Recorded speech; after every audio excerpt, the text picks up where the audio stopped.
ताजा टीवी के सागर मंथन कार्यक्रम में आप सबका स्वागत है। आज हम एक बहुत ही आज की एक बहुत बड़ी घटना और एक बड़े मुद्दे पर बातचीत करेंगे और वो मुद्दा है बांग्लादेश का। हमारा आज की परिचर्चा का विषय है बांग्लादेश की घटनाएं और भारत की चिंता। ये बताने की आवश्यकता नहीं कि बांग्लादेश में हाल ही में क्या घटना हुई है। वहाँ की प्रधानमंत्री को देश छोड़ना पड़ा, वर्तमान में वो दिल्ली में है। इसके बाद वो कहाँ जाके शरण लेगी अभी तक जानकारी नहीं मिली है। लेकिन बांग्लादेश में जिस ढंग से हिंसक घटनाएं हुई जिसके कारण प्रधानमंत्री को वहाँ से निकलना पड़ा, वो अपने आप में एक ऐसी घटना है जिसके लिए भारत को सबसे बड़ी चिंता हो सकती है, क्योंकि भारत का बहुत लंबा बॉर्डर बांग्लादेश पर लगता है और हमारा पड़ोसी देश होने के नाते वहाँ कुछ भी घटना घटती है उसका सीधा असर हमारे पड़ता है, विशेषकर बंगाल में। तो बांग्लादेश में जो घटनाएं चल रही हैं और अभी वहाँ पर एक कारगर सरकार बनाई गई है कुछ लोगों को लेकर के, 17 लोगों को लेकर के। इसके पश्चात वहाँ पर शांति होगी या नहीं होगी, उसके साथ भारत के क्या संबंध रहेंगे। भारत ने बांग्लादेश के लिबरेशन में बहुत बड़ी भूमिका अदा की थी, बल्कि यूँ कहा जाए कि बांग्लादेश का लिबरेशन भारत का गिफ्ट है बांग्लादेश को, तो कोई अतिशयोक्ति नहीं होगी। लेकिन आज सबसे ज़्यादा वहाँ के घटनाक्रमों को लेकर के सबसे ज़्यादा चिंता है तो भारत को चिंता है। ऐसा अनुमान है, कुछ बंगाल के एक भाजपा के नेता ने भी कहा था, वो हो सकता है वो सच हो, कि 1 करोड़ आदमी कम से कम वहाँ से हिंदू आएंगे और कितना बड़ा इन्फ्लक्स वहाँ से होगा कहना मुश्किल है। इससे हमारे भारत का आर्थिक स्थिति पर भी असर पड़ रहा है, एक बहुत बड़ा मेडिकल टूरिज्म था उस पर भी असर पड़ रहा है और हमारे भारत के आयात निर्यात पर भी बहुत बड़ा असर। बांग्लादेश से भारत से बांग्लादेश को भारत से 6052 वस्तु का निर्यात होता है, सूती धागा, अनाज, कई आइटम्स हैं। पिछले वित्त वर्ष में भारत से बांग्लादेश को $10.63 बिलियन का निर्यात किया गया। जहाँ तक इंपोर्ट का मामला है 1.86 बिलियन रहा। डेली 150 करोड़ से अधिक का आयात निर्यात प्रभावित हो रहा है। भारत अपने कुल निर्यात का 12% अकेले बांग्लादेश को निर्यात करता है। भारत से 6052 कमोडिटीज़ का निर्यात, ये एक सिर्फ आर्थिक चीज़ है, लेकिन इस आर्थिक से भी बड़ी चीज़ है कि हमारे जो पश्चिम बंगाल और भारत पर इसका जो असर हमारे सामाजिक जीवन, राजनीतिक जीवन और शैक्षणिक, मेडिकल सब चीज़ों पर जो असर पड़ेगा, उस पर आज बातचीत करेंगे कि क्या वहाँ के घटनाक्रम से भारत की चिंता क्यों है और हम आने वाले दिनों में भारत को क्या करना चाहिए जिससे कि हमारी क्षति कम से कम हो। इस पर बातचीत करने के लिए हमने 4 बहुत ही विशिष्ट व्यक्तियों को आमंत्रित किया है आज स्टूडियो में। उससे पहले मैं आपसे परिचय कराऊँ। एकदम दाईं ओर बैठे श्री शिशिर बाजोरिया, बीजेपी के स्पोक्समैन हैं और पार्टी के विदेशी मामलों के प्रभारी हैं, उसके मामलों की में वो काम करते हैं वहाँ। उनके पास ही बैठे श्री विश्वजीत मतीलाल, पुराने पत्रकार, कुछ समय में स्टेट्समैन में वो सीनियर जर्नलिस्ट थे, अभी किसी बहुत बड़ी कॉरपोरेट कंपनी में पब्लिक रिलेशन का काम देख रहे हैं। उनके पास बैठे colonel Rajiv Srivastava, retired military के आदमी हैं। उनके पास बैठी है गजाला यास्मीन, जो आलिया विश्वविद्यालय की कम्युनिकेशन एंड जर्नलिज्म डिपार्टमेंट की हेड है। आइए हम अपनी बातचीत की शुरुआत श्री शिशिर बाजोरिया से करते हैं। शिशिर जी, आपका बहुत बहुत स्वागत है। बांग्लादेश में जो घटनाएं हुई उनको दोहराने की आवश्यकता नहीं। अब हमारी चिंता ये है, आप शायद सहमत होंगे, कि भारत ने वहाँ के लिबरेशन में सबसे बड़ी भूमिका अदा की थी। अगर हम उसको अपना गिफ्ट कहें तो कोई बड़ी बात नहीं होगी। आज सबसे ज़्यादा चिंता बांग्लादेश के मैटर को लेकर के जितनी चिंता है भारत को है, उतनी अन्य किसी को नहीं हो सकती। तो आपको क्या लगता है कि भारत की जो चिंताएं है वो जेन्युइन चिंता है? क्या होगा आने वाले दिनों में? भारत को क्या करना चाहिए, क्या कदम उठाना चाहिए? और वहाँ पर जो नई सरकार जो बनी है, यूनुस साहब के नेतृत्व में नई सरकार बनी है, उसका क्या संबंध रहेगा भारत से? वहाँ पर जो एक संघार हो रहा है, खासकर जो वहाँ के हिंदुओं को मारा जा रहा है, वहाँ पर हिंदू अटैक हो रहे हैं, ये हमारे लिए बहुत बड़ी चिंता का विषय है। कब शांति लौटेगी और आने वाले दिनों में बांग्लादेश में क्या होगा, उसका असर क्या पड़ेगा भारत पर? हम बहुत संक्षेप में आपसे जानना चाहेंगे श्री शिशिर बाजोरिया जी। सबसे पहले नेवर जी आपको साधुवाद, ये विषय पे आज आप हम लोग को बुलाए चर्चा के लिए जी। ये इसको खास करके आपके टीवी के भाषा में बोलते हैं ना, हैपनिंग नाउ, ये एक्चुअल ये सही माने में ये जो विषय है ये अभी भी खुल रहा है, अभी भी पता नहीं है किस दिशा में, अभी ऊंट करवट नहीं लिया है। वो किधर बैठेगा ये भी नहीं पता है। आप बहुत सही बोले नेवर जी, हम अपने मित्र बदल सकते हैं, मित्र शत्रु हो सकते हैं, शत्रु मित्र हो सकता है, बट हम अपना पड़ोसी नहीं बदल सकते हैं। ये पड़ोसी हमारा है और अनंत काल के लिए हमारा पड़ोसी रहेगा, वहाँ पर जो सरकार आए जाए। अब इसमें 2-3 मुद्दे हैं। देखिए, आज से महज 8 महीने पहले हसीना सरकार प्रचंड बहुमत से जीत के आई हैं। 300 लोगों के संसद भवन में आप ये कह सकते हैं आराम से 280 या तो सीधे सीधे साझा अवामी लीग के सांसद हैं या अवामी लीग के जो स्वतंत्र लड़े थे वो हैं, वो एक ही हैं। तो इतना प्रचंड बहुमत से जो सरकार जीत के आया, आज वो सरकार को गद्दी छोड़ के भागना पड़ा और ये हुआ कि नहीं वो तो जीता नहीं था, वो चोरी से जीता था। तो इसमें हमारा तो एक ही है कि जो वहां प्रधान विरोधी दल बीएनपी तो चुनाव लड़ा नहीं था। यदि प्रधान विरोधी दल चुनाव न लड़े तो कौन उसको चुनाव लड़ाने में जाएगा? नहीं लड़ा, वो मैदान खुला छोड़ दिया, ये आ गई। और आज ये हाल जो हुआ, इसमें सबसे अहम मुद्दा है, अच्छा चलिए मैं मान लिया कि वहां के जनता का 8 महीना में मत बदल गया और जिसको बोलते हैं शेख हसीना के एकदम विपरीत हो गया। भारतवर्ष के विपरीत कैसे हुआ भाई? आज वहां पर बच्चा बच्चा को पता है कि भारतवर्ष के बगैर वो देश आप जैसे बोले वो अब स्वाधीन नहीं होता। वहां जो लाखों का नरसंहार हुआ 70 में, वो वहीं रहते। ये तो भारतवर्ष के कारण हुआ। एक छोटा सा दृश्य, भारत सरकार ने 30 एम्बुलेंस दिए, उसमें बांग्लादेश और भारत का झंडा है। वो एम्बुलेंस को तोड़ा जा रहा है और वो भारत के झंडे को प्रतीकी तौर पे लाठी से मार रहे हैं। मतलब हम भारत के विरोधी हैं। किस लिए? भारत का उसमें क्या है भाई? आपने अपने प्रधानमंत्री को नकारा, आप उनको हटा रहे हैं, वो आपका अंदरूनी मामला है। फिर वहां पे इंदिरा गांधी, हमारे भूतपूर्व प्रधानमंत्री इंदिरा जी का नाम विश्व में कौन नहीं जानता है। उनके नाम का जो वहां पर इंस्टीट्यूट था उसको जलाया गया। अरे वो तो आपको स्वाधीनता दिलाने में आपके तो माँ दुर्गा वो थी। शेख मुजीब, यदि बांग्लादेश के साइड से देखें तो शेख मुजीब लड़े, सही मायने में तो पाकिस्तान का चुनाव वो जीते थे। वो तो पाकिस्तान गए थे दावा करने कि भाई हमको देश का प्रधानमंत्री बनाओ, उसको जेल में डाल दिया गया था। यदि शेख मुजीब उस टाइम छोड़ देते तो ये देश फिर आजाद नहीं होता। उनका जो वहां पर म्यूजियम है 32 धानमंडी, उसको जला दिया गया। फिर मैं बोल रहा हूं, आपका शेख हसीना से रोष है। मैं ये क्यों बात इतना विस्तृत ढंग से बोल रहा हूं दर्शकों के लिए?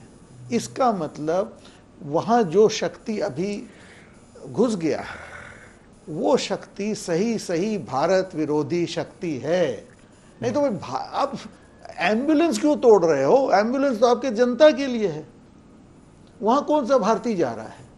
वो जब आप तोड़ रहे हो तो इसका मतलब आप वो भारत विरोधी शक्ति वहां पर घुसा है, जो जिसके कारण ये सब हुआ है।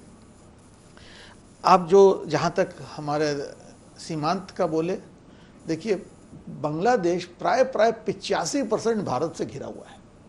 थोड़ा सा म्यांमार है और फिर समुद्र है। तो बांग्लादेश कुछ भी कर ले, भारत के अलावा कर नहीं सकता है। और एक लास्ट में पॉइंट अभी बोलना चाहता हूं कि अभी जो सरकार है वो अंतकालीन सरकार है। निर्वाचित सरकार तो नहीं है। अब देखें निर्वाचन कब होगा, होगा जब होगा तब होगा। मगर हमारा तो उस सरकार से एक ही आशा है कि आप जल्दी से, आप शपथ ले लिए हैं, अब आप कमान संभालें सही मायने में। आप अपने मंत्रिसभा का घोषणा कर दिए हैं, आज आप अपने कमान संभालें और जो वहाँ आज जो एकदम कत्लेआम हो रहा है उसको आप उस पर काबू पाएँ, उसको रोके।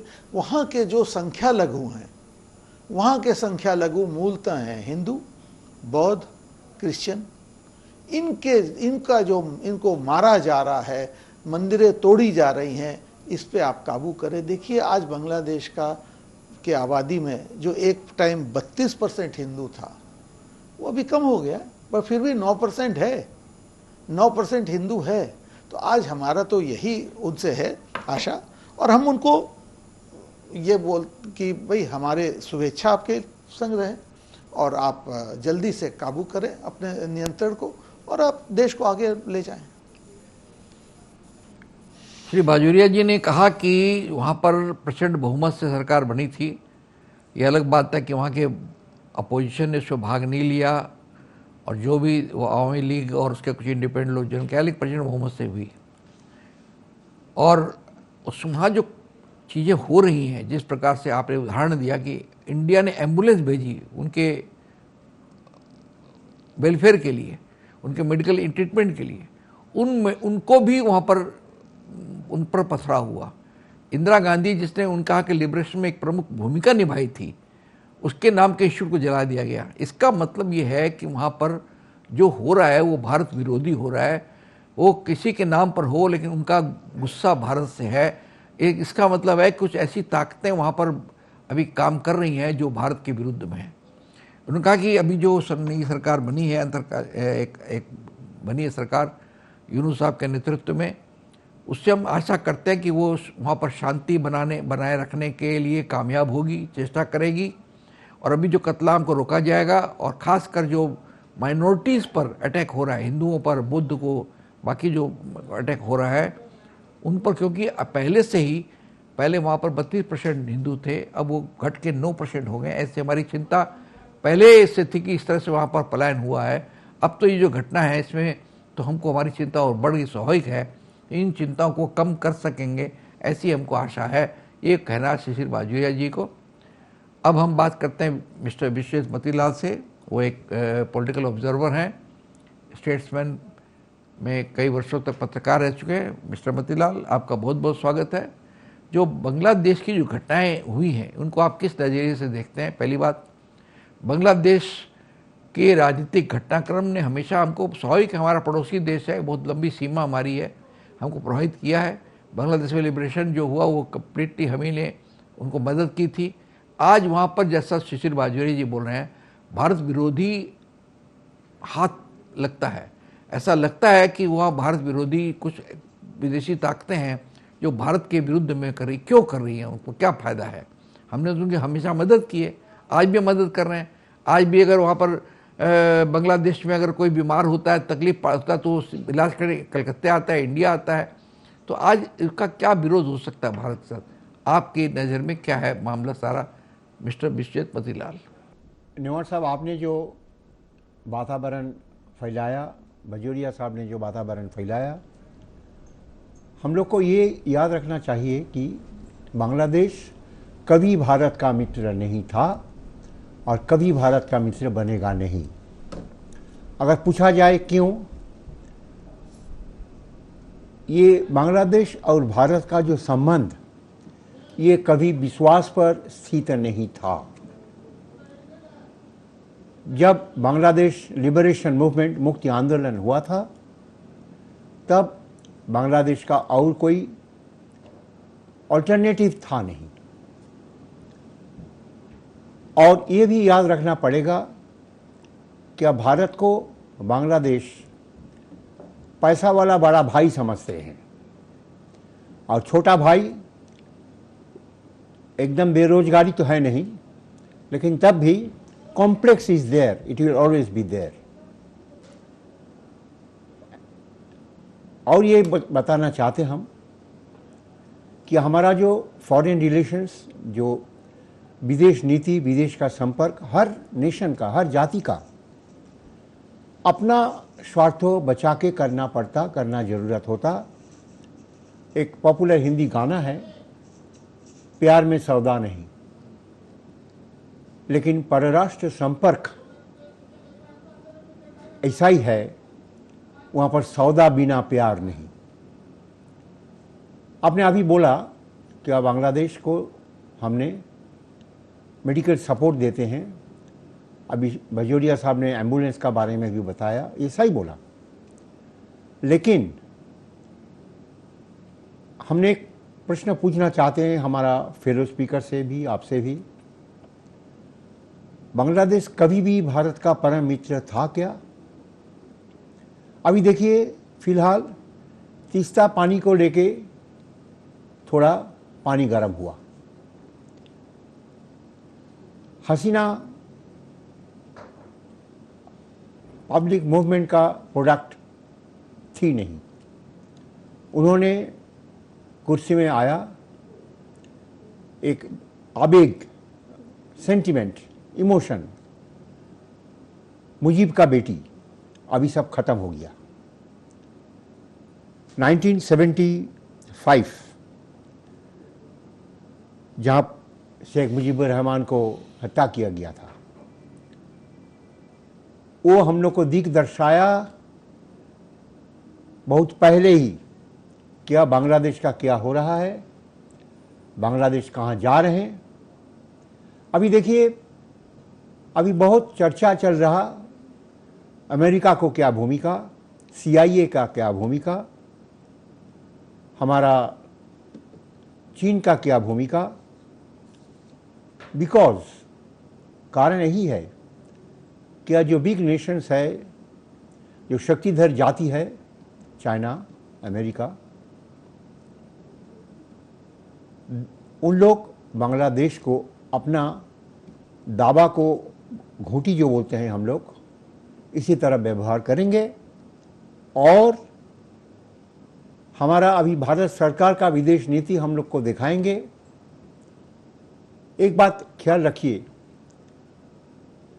नरेंद्र मोदी कितना सज्जनता दिखाया, दैट हसीना को सेफ पैसेज दिया गया। अभी भी हसीना को देखभाल चल रहा। ये हम लोग का हिसाब नहीं, क्या हम लोग का पता नहीं, क्या अंतिम परिणति हसीना का क्या होगी, वो भारत में रहेगा क्या भारत का बाहर जाएगी। लेकिन अभी अभी भारत सरकार का भूमिका, हमने ये बोलेंगे, एक भारतवासी होने के नाते आई एम प्राउड, बट हमारा ये बताना है। एक चीज और भी हमको पूछने का था, what was the role of our intelligence agencies. हमारा जो इंटेलिजेंस एजेंसी है, they are very effective and efficient. तो उन लोग का क्या कुछ भी पता नहीं था, कुछ भी चेतावनी नहीं था। हसीना भारत बंधु, उसका लिए भी नहीं, हम लोग का भारत सरकार का भी लिए नहीं। अगर हुआ भी था तो हम लोग आम आदमी हैं, साधारण आदमी हैं, रास्ता का आदमी है, हम लोग का तो कुछ पता नहीं था। इसके अलावा और एक पॉइंट हम लाना चाहते हैं, अगर मोहम्मद यूनुस बांग्लादेश का राष्ट्रप्रधान बनेगा, मान लीजिए अभी जब ऑल प्रैक्टिकल पर्पसेस बन चुका, यूनुस का रिकॉर्ड क्या भारत बंधु का रिकॉर्ड है, ये भी हम लोग को थोड़ा सोचना पड़ेगा। आई थिंक और my next speaker will throw more light on this. Shri Vishwendra Matilal ने शिशिर बाजोरिया जी की जो उन्होंने कहा, उसकी बात को थोड़ा और आगे बढ़ाया। उन्होंने बहुत स्पष्ट रूप से कहा कि बांग्लादेश पहले भी भारत का मित्र नहीं था और वो भारत का मित्र कभी होगा भी नहीं। उसका उनका आधार ये है कि ये जो मित्रता होती है विश्वास पर आधारित होती है। बांग्लादेश हमको पैसे वाला बड़ा भाई समझता है, यानी दूसरे शब्दों में कहें तो दूध देने वाली गाय समझता है हमको। तीस्ता पानी को लेकर के काफ़ी गर्मा गर्मी हो चुका है और उन्होंने कहा, गाना था प्यार में सौदा नहीं लगता था, सौदा भी बिना प्यार नहीं हो गया है वो। मुजीबुर रहमान की हत्या हुई, बांग्लादेश उसी हत्या से समझ में आ गया कि बांग्लादेश अब किधर जा रहा है। अभी जो बांग्लादेश की प्रधानमंत्री थी वो उस नेशनल मूवमेंट में नहीं थी। उनकी हत्या की वजह के बाद में उनको प्राइम मिनिस्टर बनाया गया। और हमने इस पूरे जो बांग्लादेश में डेवलपमेंट हुआ है उसमें भारत का रोल बहुत ही शालीनतापूर्ण रहा। हमने पैसेज दिया, वो आई है भारत में, यहाँ से कहाँ जाएगी अभी तक उन्होंने क्लियर नहीं किया है। यूनाइटेड किंगडम ने ना कर दिया है, अब वो कहाँ जाके शरण लेंगी पता नहीं है, लेकिन हमने उनको पूरी देखभाल की है, ये हमारी शालीनता रही है। लेकिन उन्होंने एक क्वेश्चन भी किया साथ साथ में कि भारत की जो इंटेलिजेंस एजेंसी है उसकी क्या भूमिका थी, क्या उसको पता नहीं लगा पहले से कि क्या घटना होने वाली है। इतनी बड़ी घटनाएं बांग्लादेश में हो गई और इंटेलिजेंस की हमारी एजेंसी को क्या पता नहीं था कि बांग्लादेश में बहुत बड़ी घटना होने वाली है। ये बातें उन्होंने ज़रूर कही है। और उन्होंने आशा प्रकट की मोहम्मद यूनुस जो हैं उनके बारे में उन्होंने कहा कि वो क्या है, उनके क्या रहा है, उनका पॉलिटिकल करेक्टर क्या रहा है, उनके क्या मानसिकता है अभी तक स्पष्ट नहीं है। क्या वो भारत के मित्र हैं या भारत की मित्रता नहीं चाहते, वो इन सब पर एक क्वेश्चन मार्क लगा के उन्होंने अपनी बात को समाप्त किया। इस प्रकार हमने श्री शिशिर बाजोरिया जी से बात की, एक पत्रकार मोतीलाल जी से बात की। इसके पश्चात हम अन्य अपने प्रतिभागियों से बात करेंगे। फिलहाल समय हो गया ब्रेक का, हम लेते हैं छोटा सा ब्रेक। आप देखते रहिए सागर मंथन।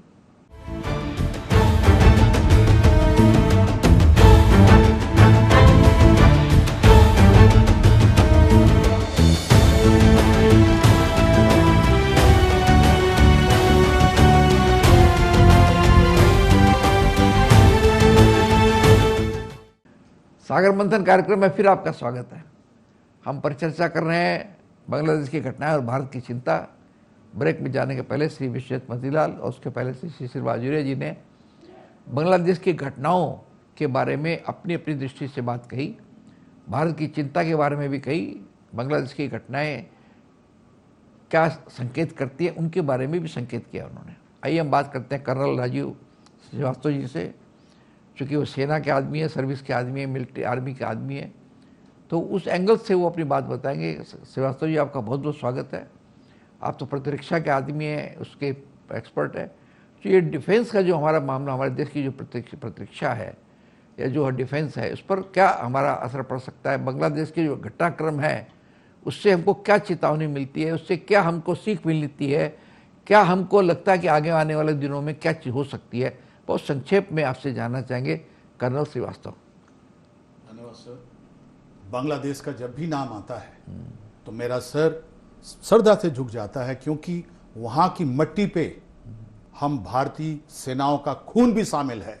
उनकी स्वतंत्रता संग्राम में हमारे भारतीय सैनिकों ने अपना खून का बलिदान दिया। वहां पर एकमात्र हमारा राष्ट्र ऐसा है जिसने किसी देश पर आक्रमण नहीं किया, और इसका जीता जागता उदाहरण बांग्लादेश ही है। हमने तो उनके इलाकाओं पे हमने तो कोई कब्जा नहीं किया, हमने 90,000 लोगों का युद्धबंदी बनाया और वहां से ससम्मान वापस आ गए। हमारी सुषमा स्वराज गई वहां, और जितने भी एडवर्स इलाके थे, जितने भी बातें बांग्लादेश ने रखी, जो वो देश, वो राष्ट्र जिसकी पूरी की पूरी संस्कृति एक सुई की नोक की जमीन के ऊपर घूमता है, महाभारत, वहां कृष्ण कहते हैं, अपने धर्म को चेताते हैं, वहां हमारा राष्ट्र बांग्लादेश को पूरी एडवर्स ये में पूरी जमीन दे के आ गया। वो बांग्लादेश आज 5 अगस्त को जो घटनाएं हुई हैं उससे वो हृदय विदारित करने वाली, हमारी भावनाओं को बहुत ठेस पहुंचाया। 2 चीजें जो बार बार आपके चैनल ने और सभी चैनलों ने दिखाया, एक वहां के बंग बंधु को जिस ढंग से, और हमारे राष्ट्रीय ध्वज, हमारे राष्ट्रीय जो वहां बनाए गए थे, जो हमने दिया था उनको मृतता के आचरण से, उस पर जिस ढंग से उन्होंने काम किया, और वहां का जो स्लोगन, मैं राजाकार, तुम राजाकार, सब राजाकार। वो राजाकार कौन थे? वो पाकिस्तानी थे जिन्होंने 70-71 में वहां की मां बेटियों को रेप किया, जिसके लिए हिंदुस्तान की फौज वहां पहुंची और उनको स्वतंत्रता संग्राम दिलाया, स्वतंत्रता दिलाया। राइट।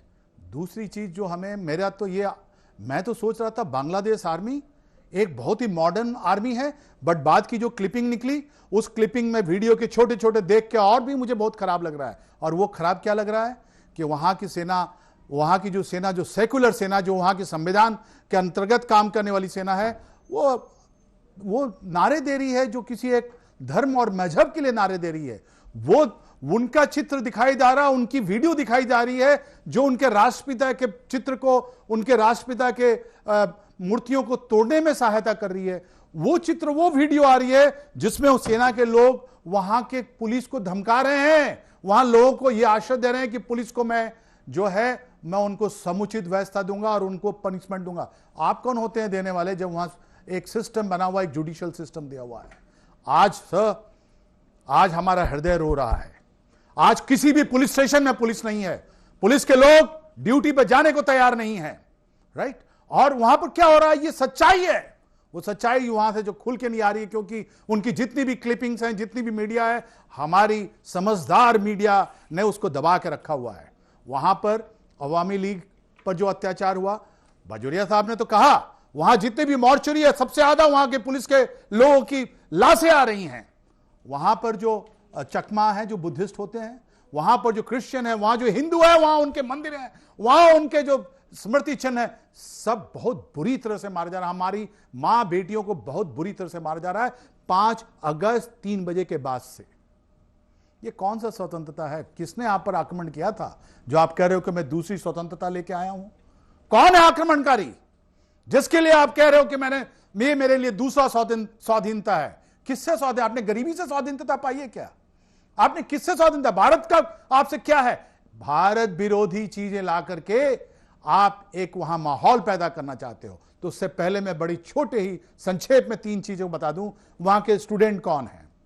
वो जो स्टूडेंट हैं वो अंग्रेजी भाषा में और बंगाली लिपि में बात करने को तैयार नहीं है। उन्हें एक पर्टिकुलर भाषा चाहिए, वो एक पर्टिकुलर सिस्टम से निकले हैं। वो मैनेजमेंट नहीं है, वो डॉक्टर नहीं है, वो इंजीनियर नहीं है। आप उनकी प्रोफाइल चेक कर लीजिए, आप उनकी शिक्षण चेक कर लीजिए। आप वो लोग हैं जो आज किसी भी मॉडर्न वर्ल्ड में यदि जाएं उनको रिजेक्ट कर दिया जाएगा। वो रिजेक्टेड लॉट, उसमें तो कहीं ना तो इलेक्शन भी लड़ा है। जो नाहेद जो अभी आया है, जिनको इंतरिम सरकार में रखा गया, तो इलेक्शन भी ढाका यूनिवर्सिटी लड़ा था, उसको रिजेक्ट कर दिया गया था। ये 2018 से लगे हुए हैं। ये कौन लोग हैं?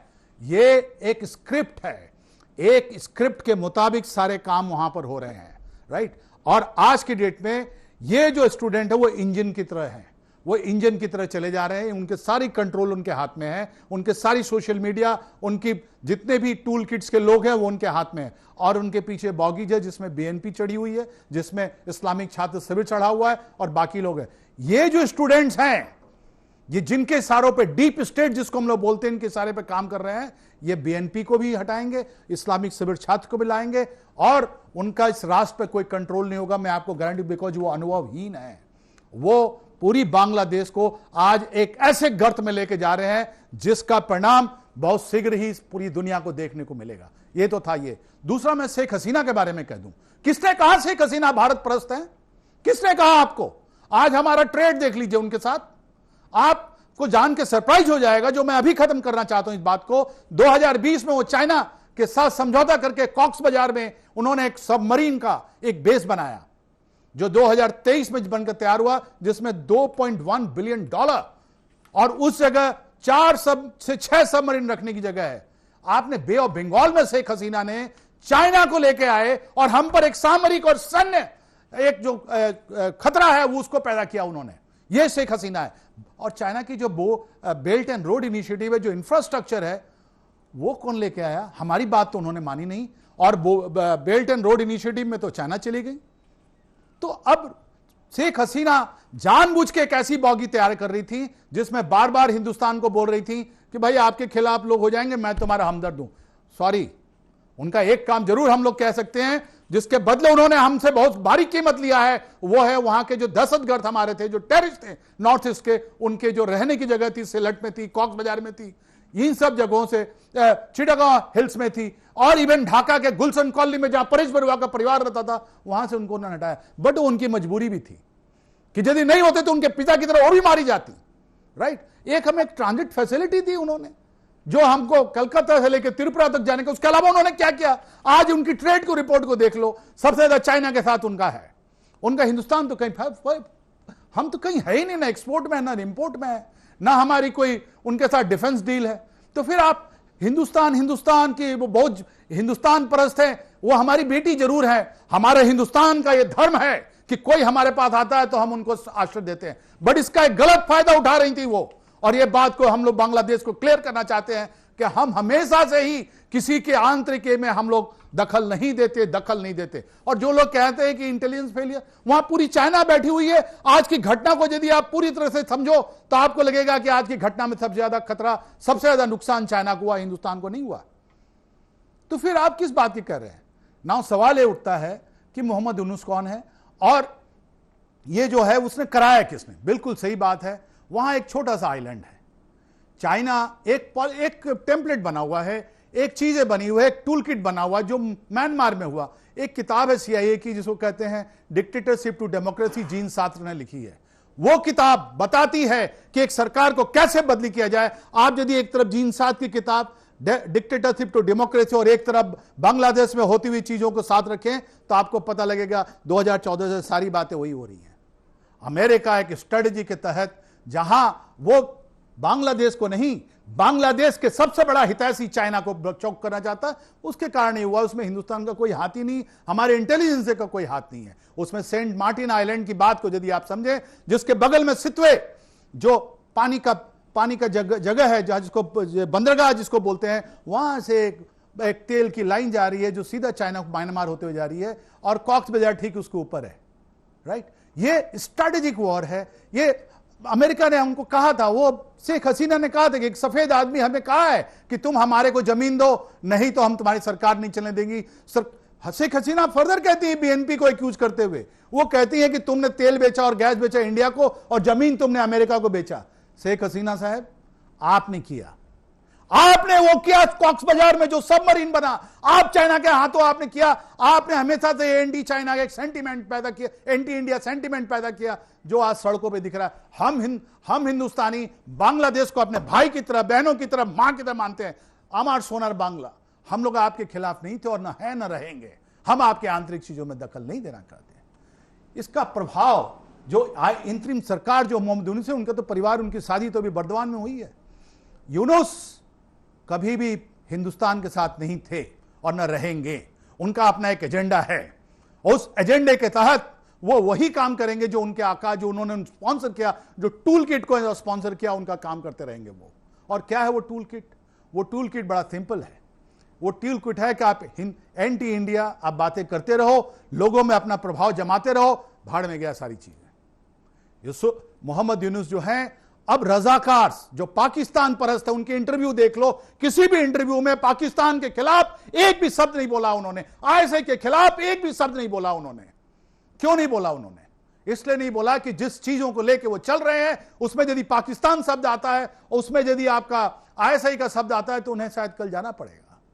मोहम्मद यूनुस 3 महीने के लिए नहीं आए हैं। 2007 में भी उन्होंने एक सरकार बनाने की कोशिश की थी और ये चलती रहेगी। और मोहम्मद यूनुस जो है काफी लंबे समय तक चलेंगे। और यदि सिचुएशन नहीं ठीक हुई तो शायद बांग्लादेश आर्मी, जिस पे हम लोग सोच रहे थे कि बहुत बड़ी प्रोफेशनल आर्मी है, वो तैयार खड़ी है, वो टेक ओवर करेगी। क्योंकि बोलेगी लॉ एंड ऑर्डर हुआ नहीं, संभला नहीं।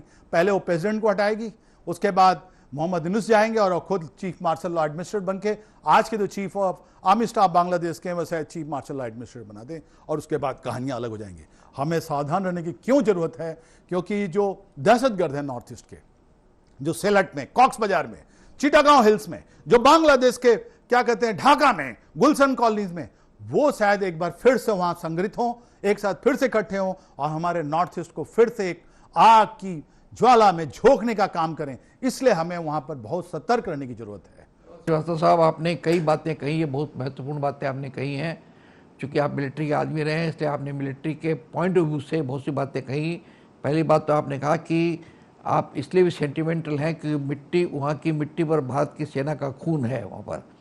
लेकिन उस खून का उन्होंने हमसे ये सिला लिया कि आज सारा का सारा जो मामला है वो भारत के खिलाफ जा रहा है। कर्नल श्रीवास्तव ने शेख हसीना के अभी तक जो हम लोग समझते थे कि प्रो इंडिया रही है, उस पर भी उन्होंने क्वेश्चन किया, पर ऐसा कभी नहीं है। वो हमेशा इंडिया के पक्ष में कभी नहीं रही। 1-2 चीज़ों को उन्होंने हमको ज़रूर दिया, लेकिन बाकी कई चीज़ें उसने एंटी इंडिया खिलाफ कही।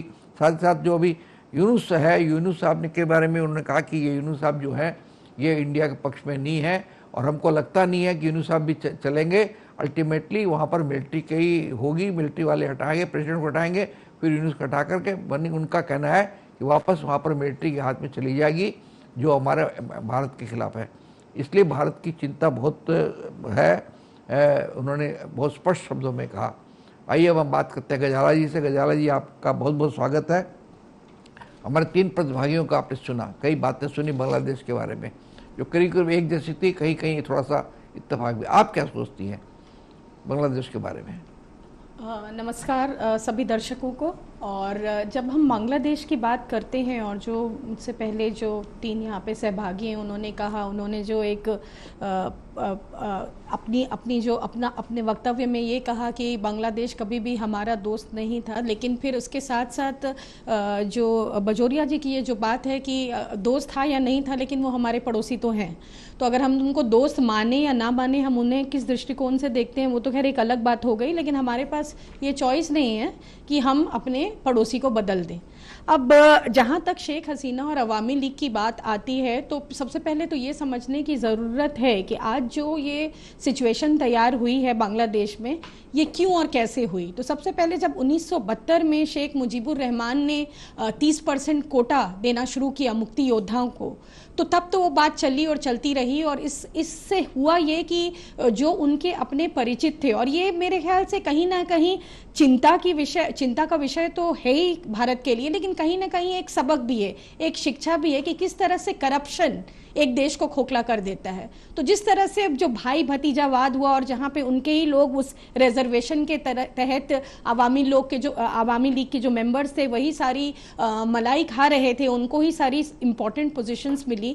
तो ये कहीं ना कहीं एक भ्रांति तैयार करती गई, जिसका जो कि आज जिसको कुछ लोग रेवोल्यूशन कहते हैं, कुछ लोग टूल किट कह रहे हैं, उसको जो भी बोला जाए, लेकिन उसकी वजह से आज जो घटित हुआ बांग्लादेश में वो हुआ।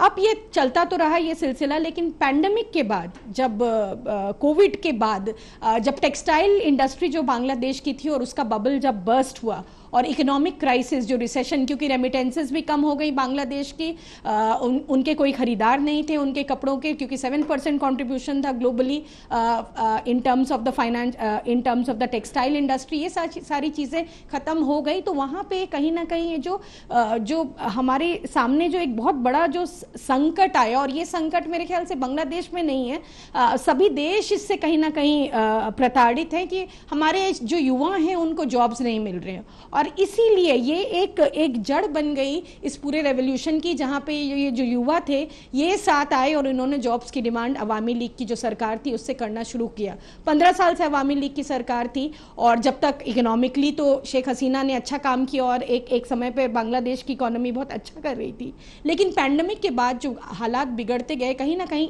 इस सरकार ने इस पर ध्यान नहीं दिया। और जो नहीं ध्यान दे के जो ब्रिटिशर्स का जो एक अप्रोच था कि इसको दबा दे, लेकिन कहीं ना कहीं कोई भी जो क्रांति, और जो क्रांति युवा क्रांति है, उसको अगर आप दबाएंगे तो वो नतीजा वैसा ही निकलता है जो आज हम बांग्लादेश में देख रहे हैं। और मेरे ख्याल से इससे हम सबको सबक लेना चाहिए। इसके साथ साथ जो यूनिवर्सिटीज़ थी जो बांग्लादेश की, वहाँ के प्रोफेसर्स इन बच्चों के साथ आए, क्योंकि उनको पिछले जुलाई से हम देख रहे हैं कि ये वायलेंस चल रहा है, और बहुत पूरी कोशिश की कि एक बहुत ही मतलब आयरन हैंड से इन वॉइसेस को, जो डिसेंटिंग वॉइसेस थी बांग्लादेश में, इनको दबा दिया जाए। तो ये कहीं ना कहीं एक तरह से मतलब बूमरैंग इफेक्ट इसका हुआ। और जब ये स्टूडेंट्स भी मरे और उसके बाद साथ साथ जो ज्यादतियां बढ़ती गई, तो साथ में उनके जो अभिभावक थे वो भी जुड़ते गए और एक ये बड़ा रेवोल्यूशन हुआ।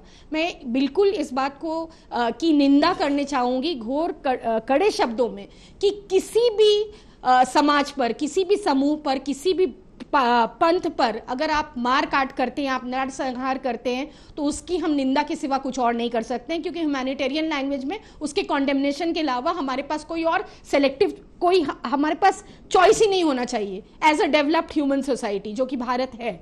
लेकिन having said that Awami League का अगर आप ये देखेंगे कि जहां पर जो इस तरह में मीडिया में जो बातें, और इसमें मैं बाकी प्रतिभागियों से थोड़ा सा एक फर्क, एक पॉजिटिव चीज ये दिखाना चाहूंगी कि जहां पर बिल्कुल इंसिडेंट्स हैं जहां पे माइनॉरिटी इंस्टीट्यूशंस पे अटैक हुआ, हमें ये बात याद रखनी पड़ेगी कि मोर देन माइनॉरिटी इंस्टीट्यूशंस, ये लोग वो लोग थे जो अवामी लीग के साथ थे। तो जो पब्लिक का गुस्सा था अवामी लीग के खिलाफ वो इनके सामने आया। कुछ मंदिरों को या कुछ माइनॉरिटीज को जो मारने की बात हुई वो बिल्कुल निंदनीय है, लेकिन इसके साथ साथ कुछ पॉजिटिव तस्वीरें भी आई जहां पर बहुत सारे मदरसे के बच्चे, बहुत सारे मौलाना, बहुत सारे जो मिनिस्टर्स वगैरह जो अभी इंटरिम गवर्नमेंट में शामिल हुए हैं, उन्होंने सामने आकर, वहां के मंदिर के महंतों ने सामने आकर वेरीफाई किया इस क्लेम को कि हम सब साथ मिलके अपने जो माइनॉरिटी कम्युनिटीज हैं, हम उसकी प्रोटेक्शन के लिए हम एक प्रण लेते हैं और हम उसकी कोशिश कर रहे हैं। एक बहुत ही फ्लक्स का मामला और बिल्कुल हमारे सामने, अब ऊँट किस करवट बैठेगा किसी ने देखा नहीं है, लेकिन ये जो सामने सरकार आई है जो कि जिसके चीफ इस इंटरिम गवर्नमेंट के मोहम्मद यूनुस हैं, और उसके साथ साथ जो उनके जो कैबिनेट में और भी मिनिस्टर्स का नाम है, 4 महिलाएं हैं उसमें, और ये ह्यूमन राइट्स लॉयर हैं, एनवायरमेंटलिस्ट्स हैं, 2 छात्र हैं। बीएनपी का कोई बहुत बड़ा रोल हम नहीं देखते, जमात का हम कोई बहुत बड़ा रोल नहीं देखते इस इंटरिम फॉर्मेशन में। हाँ, हम ये उम्मीद कर सकते हैं कि ये जो इंटरिम फॉर्मेशन है, ये जो वक्ती समझौता बांग्लादेश ने किया है, ये एक फ्री एंड फेयर, बिल्कुल बीएनपी ने तो बॉयकॉट किया था इलेक्शंस को, लेकिन जिस तरह से आपने आईना घर का जो ये सामने आया, आईना घर के मामले के जो डिसेंटर्स थे, एनफोर्स्ड जो डिसअपियरेंसेस कराया अवामी लीग ने, लोगों को कैद कर दिया और बोल दिया वो मर गए या वो उन्होंने पलायन कर लिया, तो इस तरह से बहुत ज़्यादा वहाँ पे एक्सप्लॉयटेशन और वहाँ पे बहुत ज़्यादा अवामी लीग का कहीं ना कहीं एक डिक्टेटोरियल रेजिम रहा, जिसका खामियाजा आज शेख हसीना भुगत रही है। भारत के लिए चिंता निश्चय है, क्योंकि कहीं ना कहीं हम उनको जैसे मेरे सहभागी कह रहे थे कि हम उनको अपना दोस्त नहीं था या जो भी, लेकिन कहीं ना कहीं शेख हसीना ने इसको इस्तेमाल भी किया। बिल्कुल उनके चाइना के साथ भी अच्छे संबंध थे, उन्होंने भारत के साथ भी एक अच्छा समझौता लेकर वो चली, लेकिन कहीं ना कहीं अभी जिस स्थिति में हम हैं तो हमें बहुत ही ज़्यादा समझदारी से ये देखना पड़ेगा कि चाइना का कितना इंटरवेंशन होगा, और हमारी इंटेलिजेंस को और हमारी पॉलिसी थिंक टैंक्स को ये समझना होगा कि किस तरह से प्रोएक्टिवली, पॉजिटिवली इस सारे विषय को हम देखते हैं, और एक जो बिग ब्रदर का जो रोल रहा है भारत को, वो हम निभाते हैं रिस्पॉन्सिबिलिटी के साथ।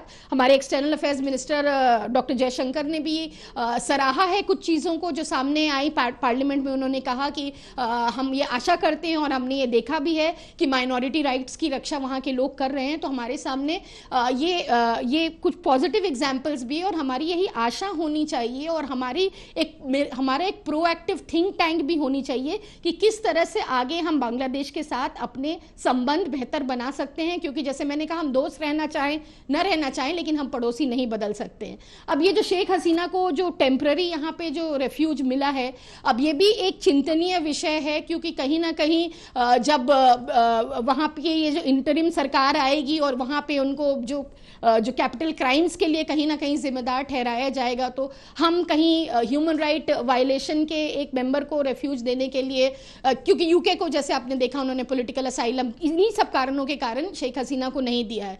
बेलारूस उनकी जाने की बात हो रही है, तो मेरे ख्याल से जितना जल्दी ये मामला सुलझ जाए ये भारत के लिए अच्छा होगा। इकोनॉमिकली मेरे ख्याल से भारत के पास और भी कई तरीके हैं अपने आप को सशक्त बनाने के लिए। आत्मनिर्भरता की हम बात करते हैं, और चाइना तो हमेशा से हमारे साथ धोखा करता आया है, उसने हमेशा हमें डैमेज करने की कोशिश की है, फिर भी हम चाइना से बहुत कुछ निर्यात करते हैं। तो ये निर्यात और आयात का सिलसिला सिर्फ बांग्लादेश चाइना से नहीं कर रहा है, ये हम भी करते हैं। तो इसके ऊपर भी हमें सोचने की जरूरत है कि हम अपने देश को कैसे सशक्त कर सकते हैं, अपने सभी वर्गों के लोगों को लेकर हम एक सशक्त समाज बनाएं, जहां पे मेजॉरिटी भी हो, माइनॉरिटी भी हो, और जो ट्रू एसेंस है डेमोक्रेसी का, जहां पे सभी लोगों की राइट्स को हम डिफेंड कर सके। ये एक एग्जाम्पल भारत बन के उभर सकता है, और ये अमेरिका भी जानता है और ये चाइना भी जानता है कि भारत की जो अपनी अंदरूनी शक्ति है उसको खत्म करना इतना आसान नहीं है। मैं बस यही कहना चाहूंगी। गजाला जी ने कई बातें कही, जो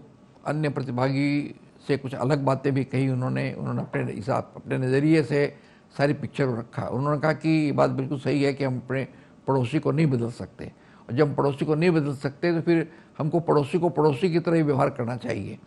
उन्होंने कहा कि वहाँ पर जो करप्शन जो हुआ, अवामी लीग जो वहाँ पर पावर में आई और उस तरह के उन लोगों ने करप्शन शुरू किया, एक पावर में आता है जिसका करप्शन होता है, उस करप्शन की वजह से भी लोगों में वहाँ गुस्सा हुआ। उसको रिजर्वेशन को लेकर के उन्होंने अपने लोगों को रिजर्वेशन दिया, ये सब बातें आई भी हैं पेपर में। उन्होंने कहा कि कोविड के बाद टेक्सटाइल इंडस्ट्री की जो वहाँ पर एक नुकसान हुआ उसकी वजह से वहाँ की इकोनॉमी गड़बड़ हुई। वैसे हालांकि वहाँ के प्राइम मिनिस्टर ने अच्छा काम किया था इकोनॉमी, लेकिन बाद हुआ। उन्होंने कहा कि ये जो नरसंहार हुआ उसकी बड़ी हम निंदा करते हैं, निंदा का कोई दूसरा शब्द नहीं है करने के लिए। लेकिन एक बात अच्छी ये भी है कि वहाँ के जो मदरसे हैं, कुछ माइनॉरिटी के लोग भी आगे आए हैं मंदिर को बचाने के लिए, कम से कम आगे बढ़े हैं वो। तो एकदम ऐसा नहीं है कि सारे के सारे लोगों ने, उन्होंने कहा भी है कि हमको माइनॉरिटी को, जो वहाँ की माइनॉरिटी है वहाँ को बचाना चाहिए। जहाँ तक मोहम्मद यूनुस का है उसमें कई आए हैं, छात्र भी हैं, महिलाएं भी हैं, लेकिन मोहम्मद यूनुस जो भी है उसमें चूँकि जहाँ तक इसका मामला उन्होंने कहा कि चाइना भी इसे भी एक्सपोर्ट इंपोर्ट करते हैं, इसलिए उससे कोई उसका संबंध नहीं है। लेकिन जो एक हमारे भारत देश जो है उसकी एक महत्वपूर्ण भूमिका होनी चाहिए, जिससे कि वहाँ पर बांग्लादेश के हालात ठीक हो। अदरवाइज आज जितना पड़ोसी देश में गड़बड़ होगा उससे हमको नुकसान। और चाइना तो हमारा हमेशा इंडिया के खिलाफ रहा है और इंडिया के विरुद्ध उसने काम किया है, इसलिए एक बहुत ही इंटेलिजेंटली हमको भारत को एक भूमिका निभानी पड़ेगी। इस प्रकार ये बातें मैडम गजाला ने कही। तो आइए, इस प्रकार हमने चारों प्रतिभागियों से बात की। हम कुछ एक दो बिंदु पर और बातचीत करेंगे। फिलहाल समय हो गया ब्रेक का, हम लेते हैं छोटा सा ब्रेक। देखते रहिए सागर मंथन।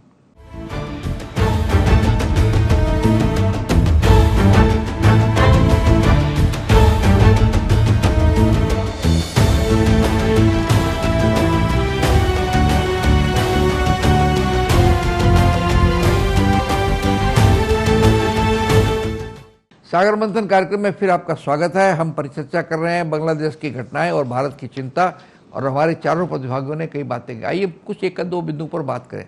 हमने जो घटनाएं घटी हैं उस पर बातें की, लेकिन एक बात उभर के सामने आई है कि अभी जो वहाँ पर रिजाइम आया है, नया रिजाइम आया है, उसके बारे में हमको अभी पर भरोसा नहीं हो रहा है कि वो कोई पुराने जो घटनाक्रम हुए हैं वो शांति बना के रख पाएंगे नहीं।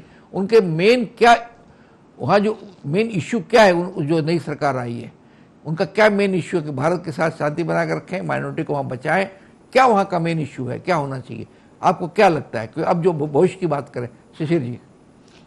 संक्षेप में जो बोलना है मैं, नेवर जी और अभी जो हमारे तीन यहाँ और बैठे हैं हमारे मित्र, उन्होंने जो कहा, मैं छोटा टिप्पणी कर देता हूँ, टाइम नहीं है अपने पास। विपरीत ऑर्डर में पहले देखिए, ऐसा है जहाँ तक वहाँ पे संख्या लघु हिंदुओं का है जो तोड़े गए हैं।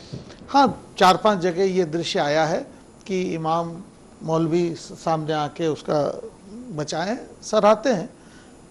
जहाँ हजार टूट रहे हैं वहाँ 4-5 यदि दिखें तो कोई बहुत बड़ा इशू नहीं है, क्योंकि उसका साफ साक्षी क्या है आज देख लीजिए। आज का दृश्य बता देता हूँ, कूच बिहार शीतलकुची से दिनाजपुर, मालदा, टाकी, पूरे हमारे सरहद पे नो मैंस लैंड में भरा है। तो वो कौन भरा है? वो वहाँ जो हजारों लोग खड़े हैं नो मैंस लैंड में बारिश के बीच में, वो कौन है? वो शरणार्थियों के इधर आना चाहते हैं। वो कौन है? वो हिंदू हैं। तो ये वो वहाँ जो नरसंहार हो रहा है ये सही है, इसको हम यदि छोटा करें तो मैं नहीं मानता। जहाँ तक है कि शेख हसीना हमारे यहाँ आई हैं, हमारा इतिहास गवाह देता है कि शरणार्थी की रक्षा की है हमने अपनी जीवन देकर, विश्वास नहीं है तो ये हमारा इतिहास अमर। ये अटल जी के शब्दों में मैं कोट किया। हमारे कर्नल साहब ने जो कहा, 3000 हमारे भारत के जवान अपना खून दिए, किसके लिए? अपने मातृभूमि के लिए नहीं, उसके लिए, उसको स्वतंत्र किया। और दुनिया में एक ही उदाहरण है कि वो फौज वहां से पूरा अपना समेट के आ गया। यदि वो फौज वहां बैठ जाता उस दिन, क्या करते आप? और 90,000 93,000, ये भी दुनिया का, ये भी सबसे एक रिकॉर्ड है कि लोगों ने हथियार डाला, उसको भी बचा के हम लेके आए, नहीं तो उनको मार देते वहां पे। किसको, जो हमारे दुश्मन है उनको हम बचा के लेके आके उनको पाकिस्तान को दिए, पाकिस्तान लेने को तैयार नहीं था। अच्छा, अब इससे आगे बढ़ जाए। देखिए, हमारे फौज ने वहाँ खून दिया। जहाँ तक वाणिज्य का है, सही बात है। देखिए, दोनों हर देशों के बीच में वाणिज्य तो होता है कि आज के तारीख में बगैर वाणिज्य के तो कोई देश, दो देश का रिश्ता नहीं चल सकता है। तो दोनों देशों के आयात और निर्यात का हम यदि जोड़ लगा लें तो कम से कम 1 लाख करोड़ रुपए का है, जिसमें हमारे यहाँ से हम उनसे ज़्यादा खरीदते हैं, वो हम उनको निर्यात कम करते हैं, बहुत कम करते हैं। बट हमारे वहाँ बहुत एसेट्स हैं, जैसे कि गार्डन रीच है, राइट्स है, टेक्समैको है, गोदरेज है, डाबर है, इमामी है, इनका क्या होगा? और लास्ट एक बात बताऊं, तीस्ता जल का कोई विवाद नहीं था। तीस्ता जल तो हम दे रहे थे, हमारे मुख्यमंत्री महोदया ने रोका, नहीं तो विवाद नहीं होता। मिस्टर मोतीलाल, अब क्या आपको लगता है, क्या भारत की भूमिका होनी चाहिए पूरी क्राइसिस में? बहुत संक्षिप्त समय अपना नहीं है। हमने भारत का दो भावना का हमने पॉइंट आउट करना चाहेंगे, भारत साधारण भारतवासी होने के नाते। बांग्लादेश का सरकार का पॉलिसी क्या होगा? क्या वो भारत को खाएगा फिर भारत को दाढ़ी उखड़ेगा? ऐसा ही चल रहा है। हमारा बाकी स्पीकर ने जो, हमारा सेना बाहिनी का जो स्पीकर साहब ने जो बोला, बांग्लादेश भारत को दाढ़ी उखाड़ रहा है। Will India allow this? Bharat सरकार किस इंटरेस्ट में बांग्लादेश को बैकअप देना चाहते हैं और देगा क्या? We have every confidence in our government, in our elected government, in our elected Prime Minister, that he must take care of Bharat का स्वार्थ देखेंगे। और हसीना का रिकॉर्ड क्या है? कुछ भी नहीं, जिसको भारत सरकार दिखा सकते हैं कि हाँ, ये हमारा मित्र था, मित्र थी, या मित्र रहेगा, तो मित्र बन के फिर आएगा। और सेकंड जो हम बताना चाहते हैं, the role of the future Bangladesh सरकार का जो आने वाले हैं, जो आ गए हैं, उसका साथ चाइना का मित्रता का यात्रा कितना दूर चलेगा, कितना दिन चलेगा? भारतवासी इसका उत्तर का लिए इंतजार करेंगे। अभी हमने शशि जी को फिर से सुना, उसका मोतीलाल जी को सुना, उसमें यही है कि भाई किस प्रकार क्या चीज़ होने वाली है, इसका एक इंतज़ार करना पड़ेगा। जो सिचुएशन है वो भारत के लिए अच्छी नहीं है। आइए हम लेते हैं छोटा सा ब्रेक, देखते रहिए सागर मंथन।